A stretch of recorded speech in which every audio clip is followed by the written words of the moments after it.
How to fix the web page might be temporarily down or it may have moved error connection aborted Chrome. So the Chrome error connection aborted, the web page might be temporarily down or it may have moved, usually means either on the website is available, your browser settings are blocking the connection, or that your antivirus or firewall is interfering. So the fastest fixes first is to check the website status. So sometimes the site itself is temporarily down or moved. That's by opening the same site in another browser or device. If it loads elsewhere, the issue is in your Chrome or your PC. Second is to temporarily disable your antivirus or firewall. So security software can block certain websites. Turn off your antivirus or firewall briefly and reload the page. If it works, add the site to your exceptions list.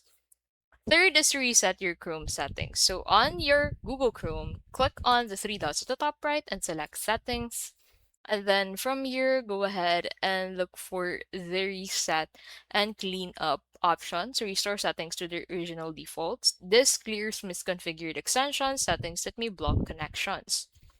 And after that, what you can do is to clear cache and cookies. So head over into the privacy and security tab, click on delete browsing data, and make sure to check cookies and cache in here, and click on delete data.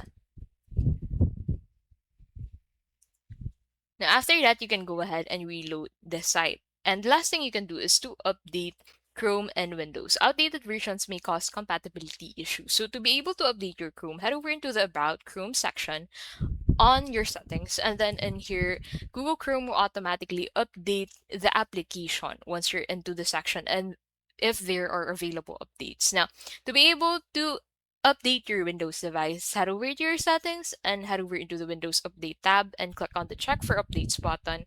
And if there is an update, simply select the Update button to update your Windows device. And that is how you can basically fix the web page might be temporarily down or it may have moved or connection aborted on Chrome.